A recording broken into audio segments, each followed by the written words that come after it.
আমরা অনেকেই একটু ভালোভাবে বাঁচার স্বপ্ন দেখি, সেই স্বপ্ন পূরণে পাড়ি জমাই বিদেশে। কিন্তু সবার জীবনে সুখ এসে ধরা দেয় না। অনেকের জীবন অজানা কষ্ট আর ভয়ঙ্কর অন্ধকারে ডুবে যায়। দিনের পর দিন তাদের উপর চলতে থাকে অমানবিক অত্যাচার। আজকের মুভিতে আমরা দেখব এমনই এক মহিলাকে, যে তার স্বামী সন্তানকে নিয়ে মেক্সিকোর সীমান্ত পেরিয়ে আমেরিকায় এসেছিল এক সুন্দর জীবনের আশায়। কিন্তু সেই আশা কখনো পূর্ণ হয়নি, বরং ঘটে যায় এমন এক ভয়াবহ ঘটনা যা ভাবলেই গা শিউরে ওঠে। কিন্তু সেই মানুষটা ভেঙে পড়েনি, হার মানেনি, বরং সে তার বদলা নিয়েছে। সাধারণ এক নারী থেকে ধীরে ধীরে রূপ নিয়েছে এক ভয়ঙ্কর কিলারের। তাই চলো কথা না বাড়িয়ে শুরু করা যাক দ্য অ্যাকাউন্টেন্ট 2 মুভির বাংলা এক্সপ্লেনেশন। মুভি শুরু হয় রেমেন কিংকে দেখিয়ে। রেমেন এখানে আনায়ার অপেক্ষায় ছিল। আনায়াকে আমরা একটু পরেই দেখব। এর আগে আমাদের দেখানো হয় এই ক্লাবের ভেতরে 2 জন হিটম্যান আর বাইরে আরও 2 জন হিটম্যান রেমেনকে মারার জন্য প্রস্তুত রয়েছে। তাদের লিড করছিল টনি। টনি নিজেও স্নাইপার রাইফেল নিয়ে রেডি ছিল, যাতে তার লোক ফেল করলে সে নিজে মিশন কমপ্লিট করতে পারে। এরপর আমরা আনায়াকে দেখি। আনায়া ক্লাবে প্রবেশ করলে বাইরের 2 হিটম্যান ভেতরে ঢুকে পড়ে। তখন টনি তার বস বার্ককে ফোন দিয়ে জানায় মেয়েটা চলে এসেছে। বার্ক তখন নির্দেশ দেয় দুজনের কেউ যেন বেঁচে না থাকে। আনায়া রেমেনের কাছে এলে রেমেন তাকে একটি ফ্যামিলি ফটো দেখায় এবং বলে এই ফটোতে থাকা জিনো তার স্ত্রী ইদি সেনজেস এবং তাদের ছেলে আলবোতো। আলবোতো যখন 5 বছর বয়স তখনকার ছবি এটা। এখন তার বয়স 13 বছর। আনায়া উত্তর দেয় আমি বাচ্চাদের মারি না। রেমেন বলে আমি তোমাকে ওদের মারার জন্য ডাকিনি, আমি চাই তুমি ওদের খুঁজে বের করো। ওরা 8 বছর আগে এল সালভাডোর থেকে চোরাপথে আমেরিকায় এসেছিল, কিন্তু তারপর থেকেই ওরা গায়েব রয়েছে। মেয়েটার বাবা আমাকে হায়ার করেছে ওদের খোঁজার জন্য, তাই আমি চাই তুমি আমার হয়ে এই কাজটা করো। কিন্তু আনায়ার এই কেসে কোনো আগ্রহ ছিল না। সে রেমেনকে বলে এসব বাদ দাও, তোমাকে মারার জন্য এখানে 4 জন হিটম্যান আর বাইরে একজন স্নাইপার অপেক্ষা করছে। এটা শুনে রেমেন পালানোর জন্য বাথরুমের দিকে যায়। তখন 2 হিটম্যান রেমেনের পিছু নেয় আর বাকি 2 জন আনায়ার দিকে এগোতে থাকে। এদিকে রেমেন একাই 2 জনের সাথে লড়াই করে, এমনকি একজনের তো গোপন জায়গায় কলমই ঢুকিয়ে দেয়। বাইরে এইটা কোনো কাম হইল? যাই হোক, অনেক কষ্টে রেমেন জীবিত বের হতে সক্ষম হয়। বাইরে এসে দেখে ফ্লোরে 2টো লাশ পড়ে আছে, কিন্তু আনায়ার কোনো খোঁজ নেই। এদিকে টনি আনায়াকে সুস্থভাবে বেরিয়ে যেতে দেখে চমকে যায়। তখন সে সাইলেন্সার লাগাতে গিয়ে দেরি করে ফেলে। ততক্ষণে আনায়া উধাও হয়ে যায়। এরপর রেমেন বাইরে আসে, কিন্তু রাস্তা পার হওয়ার সময় টনি তাকে গুলি করে মেরে ফেলে। এত লড়াই করেও শেষ রক্ষা হলো না। এখান থেকে সিন কাট হয়ে আমাদের দেখানো হয় ভার্জিনিয়ার ডেপুটি ডিরেক্টর ম্যারিনাকে। লস অ্যাঞ্জেলেসের পুলিশ তাকে রেমেনের হত্যার খবর দেয়। ম্যারিনা যত দ্রুত সম্ভব লস অ্যাঞ্জেলেসে চলে আসে। আমরা বুঝতে পারি রেমেন এই শহরে একা থাকত, আর ম্যারিনা একসময় রেমেনের আন্ডারে কাজ করেছে। তবে রেমেন রিটায়ার্ড হওয়ার পর তাদের আর কোনো যোগাযোগ ছিল না। ম্যারিনা অফিসারের কাছে জানতে চায় আমার নাম্বার কিভাবে পেলেন। অফিসার বলে ওনার মোবাইলে এমার্জেন্সি কন্ট্যাক্টে আপনার নাম্বার ছিল। অফিসার তাকে আরও একটি অদ্ভুত জিনিস দেখায়। রেমেনের হাতে লেখা ছিল অ্যাকাউন্টেন্ট ঠিক করেছি। এই লেখাটা দেখে ম্যারিনা বিভ্রান্ত হয়ে যায়। সে এই লেখার কিছুই বুঝতে পারে না। এরপর আমাদের দেখানো হয় ক্রিস্টেন উলফকে, যাকে আমরা ক্রিস বলে ডাকব। ক্রিস মূলত একজন অ্যাকাউন্টেন্ট, তবে সে কোনো সাধারণ অ্যাকাউন্টেন্ট নয়। তাকে বিশেষভাবে ট্রেন করা হয় বড় বড় মাফিয়া আর ড্রাগ কার্টেলদের অ্যাকাউন্ট হ্যান্ডেল করার জন্য। এছাড়া সে জেল থেকে পালানো একজন পলাতক আসামি। তবে তার চিন্তাভাবনা সাধারণ মানুষের চাইতে একেবারেই আলাদা, যা আমরা সামনে দেখতে পাব। এদিকে ম্যারিনা রেমেনের বাড়িতে এসে বুঝতে পারে রেমেন কোনো বিশেষ কেস নিয়ে কাজ করছিল। তবে দেয়াল থেকে সব ডকুমেন্ট সরিয়ে ফেলা হয়েছে। সে বাড়ির মালিকের কাছে জানতে চায় ওনার জিনিসপত্র কোথায় রয়েছে। বাড়ির মালিক বলে এই বক্সের ভেতরে রয়েছে, এগুলোর কারণে আমরা বাড়ি ভাড়া দিতে পারছিলাম না, তাই নামিয়ে রেখেছি। ম্যারিনা বক্স চেক করলে দেখতে পায় বেশ কিছু হত্যাকাণ্ডের ছবি আর হার্ভার্ড নিউরোসায়েন্স একাডেমির একটি কার্ড। কার্ডের পেছনে লেখা ছিল ক্রিস্টেন উলফ, মানে ক্রিসের নাম। মেরিনা এই বাড়িটা আবারও ভাড়া নিয়ে নেয়, কারণ সে রেমেনের কেস এগিয়ে নিতে চাচ্ছিল। পরে সে হাবা নিউরোসায়েন্স একাডেমিতে কল করে ক্রিস্টেন উলফকে খোঁজ করে, তবে তাকে জানানো হয় এখানে এই নামে কেউ থাকেন না।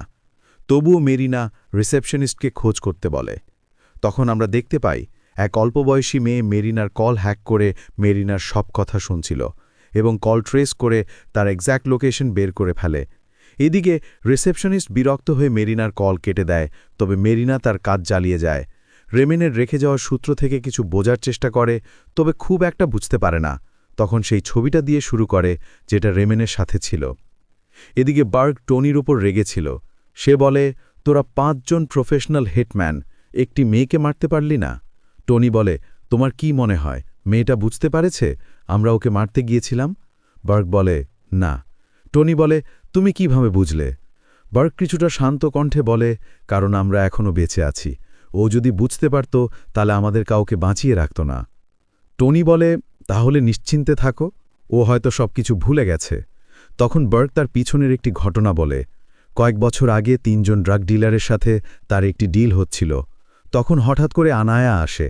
এসেই ধামাধাম এক এক করে হেডশট দিয়ে 3 জনকেই মেরে ফেলে। তবে আনায়া তাকে মারে না। তাই বার্গ বুঝতে পারে না আনায়া কেন তাকে মারল না বা কেন তাকে চিনল না। মূলত বার্গ ও আনায়ার মধ্যে একটা ডিপ কানেকশন আছে, যেটা আমরা সামনে জানতে পারব। বার্গ টনিকে সাবধান করে বলে, আমি কোনো রিস্ক নিতে চাই না, নয়তো একদিন দেখা যাবে আমি গোসল সেরে বের হলাম আর সামনে দেখলাম ও আমাকে মারার জন্য দাঁড়িয়ে আছে। তাই তুই সব কাজ সাইড করে ওকে খুঁজে বের কর। টনি বার্গের কথা মতো কাজে লেগে পড়ে। এদিকে রেমেনের রেখে যাওয়া সূত্র ধরে মেরিনা এক পার্কিং লটে আসে। তখন হঠাৎ করে তার সামনে ক্রিস চলে আসে। ক্রিসকে দেখে মেরিনা নার্ভাস হয়ে যায়, কারণ সে ক্রিসের ব্যাপারে সব কিছুই জানত। ক্রিস তাকে বলে, নার্ভাস হওয়ার কিছু নেই, আমি তোমার জন্য কি করতে পারি, তুমি কেন আমাকে খোঁজ করেছিলে? তখন মেরিনা তাকে রেমেনের রেখে যাওয়ার সমস্ত সূত্র দেখায়। এখানে বেশ কিছু মার্ডারের ফটো ছিল, তাই মেরিনা এটা বুঝতে পারছিল না এখানে একটা কেস না একাধিক কেস। তবে ক্রিস তার নিজের মতো করে চিন্তা করলে মোটামুটি ধারণা পেয়ে যায়। তাও আবার ফটোতে থাকা জিনোর হাতের ট্যাটু দেখে সে বুঝতে পারে জিনো সেন্ট্রাল আমেরিকার বাসিন্দা এবং তারা মেক্সিকো বর্ডার পেরিয়ে কোনো এক রাস্তা দিয়ে টেক্সাসে এসেছে। তারপর ট্যাক্স ডকুমেন্ট দেখে তারা এক পিৎজা কোম্পানির নাম পায়, যেখানে জিনোর ওয়াইফ মানে ইডি সেনজেস কাজ করত।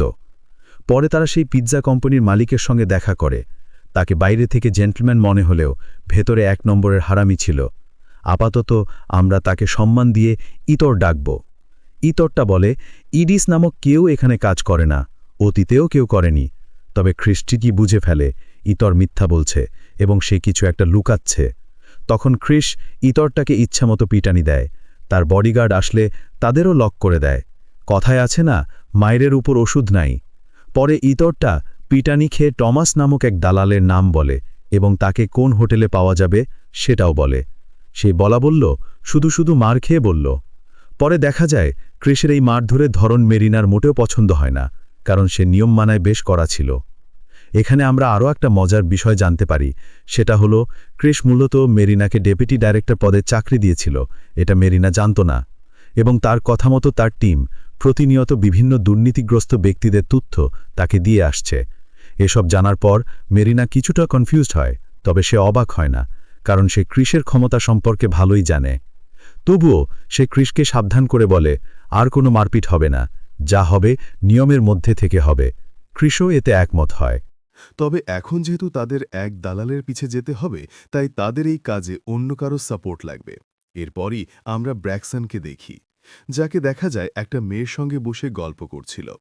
তবে মেয়েটাকে দেখে মনে হচ্ছিল সে প্রচণ্ড ভয় ছিল। তখন ব্র্যাকসনের কাছে ক্রিসের কল আসে। আগেই বলে রাখি, ব্র্যাকসন ক্রিসের ছোট ভাই। ফলস্বরূপ তাদের দিন শুরু হতো ঝগড়া দিয়ে এবং শেষও হতো ঝগড়া দিয়ে। তবে ভাই বলে কথা, প্রয়োজন হলে ডাক দিলেই চলে আসে। ক্রিস বলে, আমার একটা কাজ আছে, তুই কি 24 ঘন্টার মধ্যে লস অ্যাঞ্জেলেস আসতে পারবি? ব্র্যাকসন কিছুই বলে না, চুপচাপ ফোন কেটে দেয়। যদিও ক্রিস তার উত্তর পেয়ে যায়। পরে দেখা যায় মেয়েটা তাকে শুধু শুধু ভয় পাচ্ছিল না, কারণ এই ফ্ল্যাটের সব জায়গায় ডেড বডি পড়েছিল, যাদেরকে ব্র্যাকসন খতম করেছে। এরপর দেখা যায় ব্র্যাকসন ক্রিসের কথা মতো চলে আসে এবং তারা ইতরের বলা সেই হোটেলে একটি রুম নেয়। ম্যানেজারকে টাকা দিয়ে রুমে 3টা মেয়ে পাঠাতে বলে। ম্যানেজার জিজ্ঞেস করে, কোনো চয়েস আছে?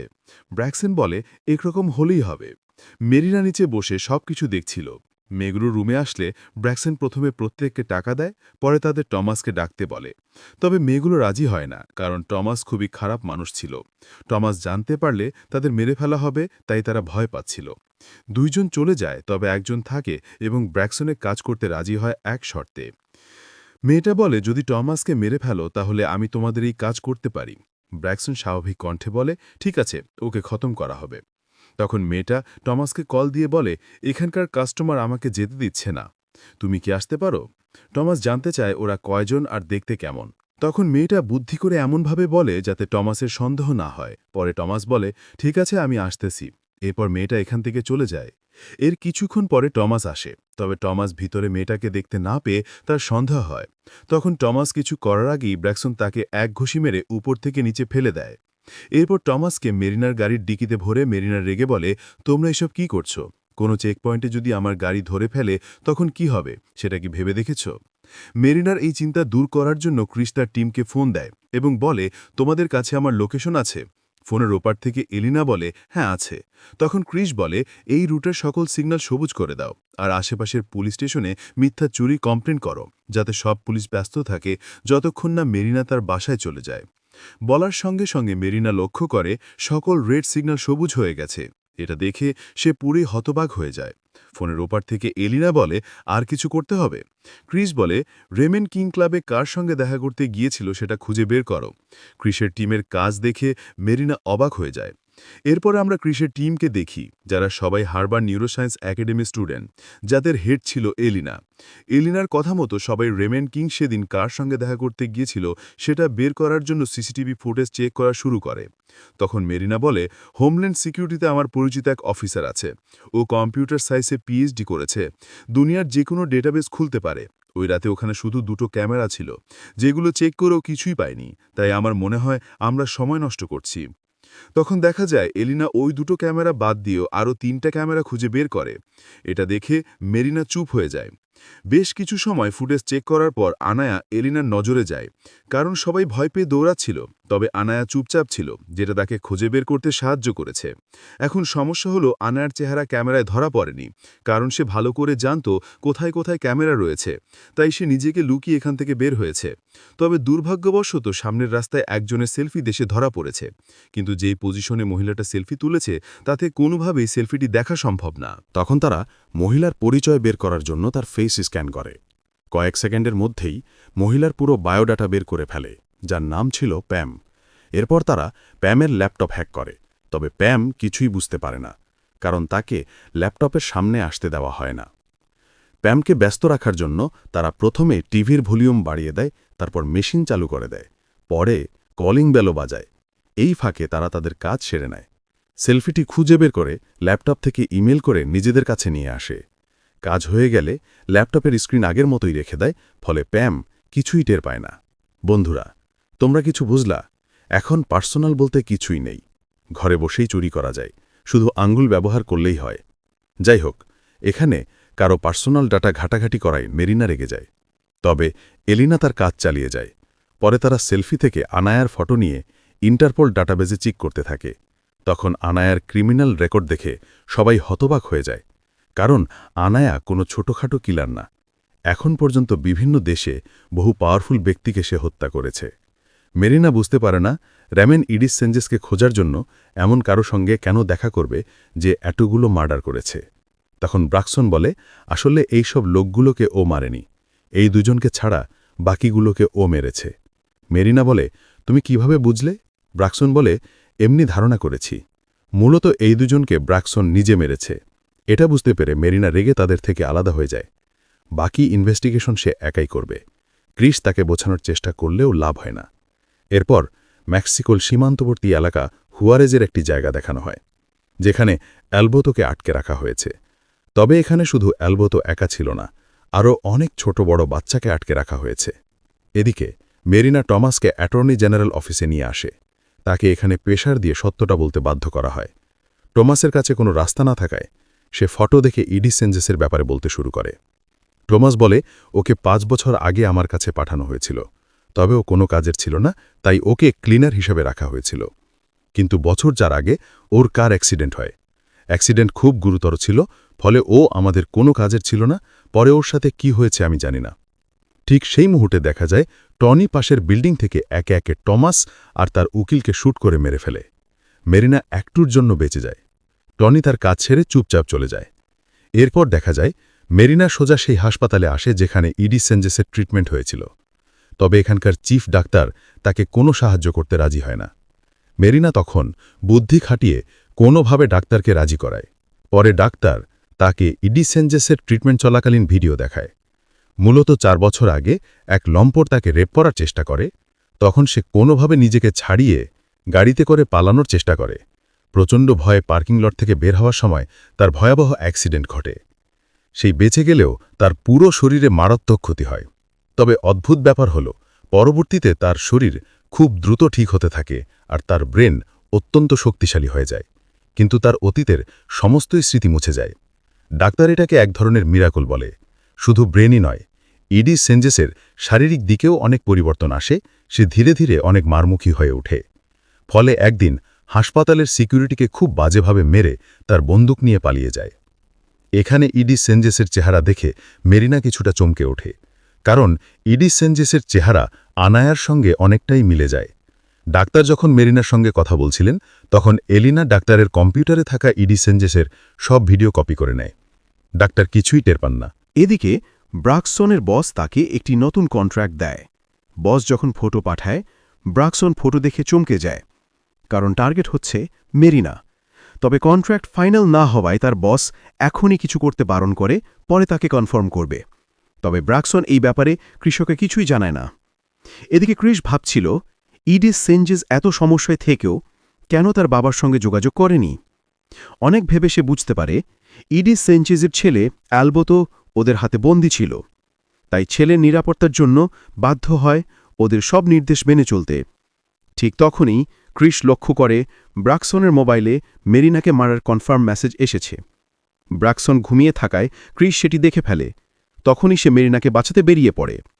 এদিকে ব্রাক্সন কন্ট্রাক্ট না নেওয়াতে মেরিনাকে মারার দায়িত্ব দেওয়া হয় আনায়াকে। পথে যেতে যেতে ক্রিস এলিনাকে ফোন দিয়ে বলে, প্রথমে মেরিনাকে সাবধান করো, তারপর পুলিশে খবর দাও। এলেনা তখন জানায়, আমরা ইডি সেনজেসকে খুঁজি পেয়েছি।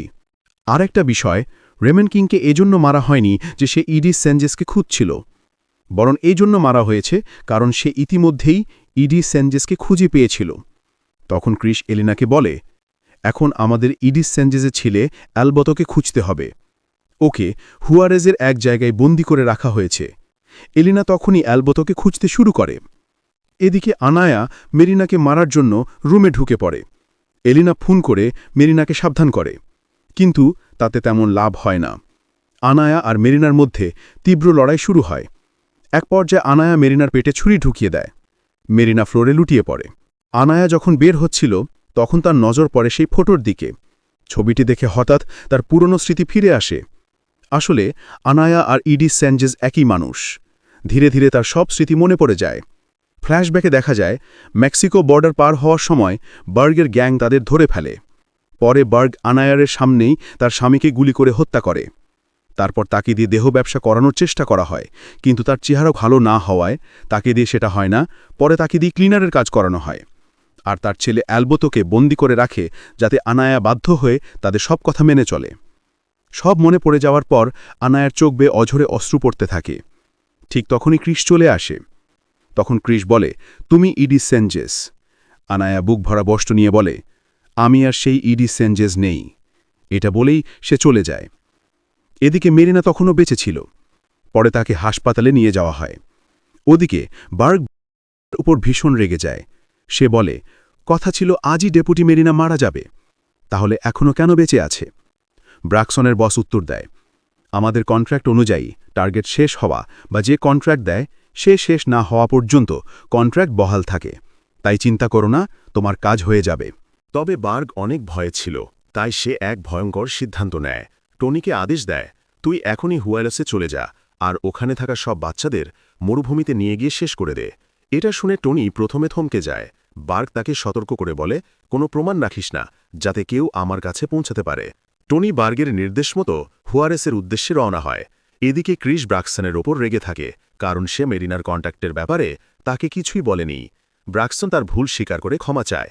পরে দেখা যায় তারা দুজনও হুয়ারেসের উদ্দেশ্যে যাত্রা করে। অন্যদিকে এলিনা সীমান্তে নজরদারিতে থাকা একটি ড্রোন হ্যাক করে ফেলে। সেই ড্রোন ব্যবহার করে পুরো এলাকায় খোঁজ করতে থাকে, কোথায় অ্যালবোতোকে আটক রাখা হয়েছে। এদিকে টনি সব বাচ্চাদের একটি বাসে তোলে। এর একটু দূরে একটি বিশাল গর্ত খুঁড়তে ছিল। মানুষ কতটা অমানবিক হলে এমন কাজ করতে পারে। ওদিকে এলিনা অনেক খোঁজার পর এই জায়গা খুঁজে পায়, কিন্তু এখানকার ভয়ানক পরিস্থিতি দেখে তারা আতঙ্কিত হয়ে যায়। পরে ক্রিসকে খবর দিলে সেও থমকে যায়। এই অমানবিক দৃশ্য এলিনার পক্ষে দেখা সম্ভব ছিল না, তাই তারা মনিটর বন্ধ করে প্রার্থনা করতে থাকে। এদিকে ক্রিস আর ব্রাক্সন পূর্ণ প্রস্তুতি নিয়ে টনির উপর আক্রমণ চালায়। শুরু হয় তুমুল গোলাগুলি। টনি ভেতরে ঢুকে চেক করে সব বাচ্চা বাসে উঠেছে কিনা। তখনই সে অ্যালবোটোকে লুকিয়ে থাকতে দেখে ফেলে। টনি সব বাচ্চাদের নিয়ে সেই বিশাল গর্তের দিকে এগোতে থাকে আর তার লোকেদের বলে, তোরা এদিকটা সামলে, কাউকে বাঁচিয়ে রাখিস না। পরে দেখা যায় টনির গুলিতে ব্রাক্সন ঘায়েল হয়, তবে ক্রিস সময় থাকতে তাকে সরিয়ে আনে। তখন ব্রাক্সন বলে, তুই বাচ্চাদের বাঁচাতে যা, আমি এদিকটা সামলাচ্ছি। উপায় না থাকায় ক্রিস ব্রাক্সনকে রেখে বাচ্চাদের বাঁচাতে ছুটে যায়। কিন্তু ব্রাক্সন গুরুতর আহত থাকায় সে আর বেশিক্ষণ লড়তে পারে না, ফলে সে ধরা পড়ে যায়। তাকে শ্যুট করার জন্য তার দিকে বন্দুক তাক করে, তবে ব্রাক্সন মোটেও ভয় পায় না, বরং তার মুখে হাসি ছিল। ঠিক তখন ক্রিস চলে আসে, একটুর জন্য ব্রাক্সন বেঁচে যায়। এদিকে টনি সব বাচ্চাদের একে একে গর্তে নামাতে থাকে। ততক্ষণে ক্রিস এসে পড়ে, তারা একে একে টনির সব লোককে শেষ করে। টনি বাঁচার জন্য বাসের ভেতরে ঢুকে পড়ে, সেখানে সে অ্যালবোটো ঢাল হিসেবে সামনে ধরে রাখে। কিন্তু তাতে কোনো লাভ হয় না, কারণ ব্রাক্সন পিছন থেকে টনিকে গুলি করে দেয়। এভাবেই টনি নামক পিশাচের সমাপ্তি ঘটে। এরপর ব্রাক্সন যখন গর্তের ভেতরে বাচ্চাদের অসহায় অবস্থা দেখে, কিছুক্ষণের জন্য থমকে যায়, আর এভাবেই তারা সব বাচ্চাদের বাঁচাতে সক্ষম হয়। পরে দৃশ্যে দেখা যায় বার্গ গোসল শেষে রুমে আসে, সেখানে দেখে আনায়া তার জন্য বসে রয়েছে। তাকে দেখে বার্গ ভয়ে পালাতে চায়, কিন্তু আনায়া একেবারে রিল্যাক্স মুডে তার পিছে যায়। বুঝতেই পারছ বার্গের কি অবস্থা হতে যাচ্ছে। শেষ দৃশ্যে দেখা যায় ক্রিস অ্যালবোটোকে হার্বার নিউরোসায়েন্স একাডেমিতে ভর্তি করার জন্য নিয়ে যাচ্ছে। এই সুন্দর মুহূর্ত দিয়েই মুভিটির সমাপ্তি ঘটে। বন্ধুরা, আজ এই পর্যন্ত। আবারও কথা হবে অন্য কোনো মুভি নিয়ে।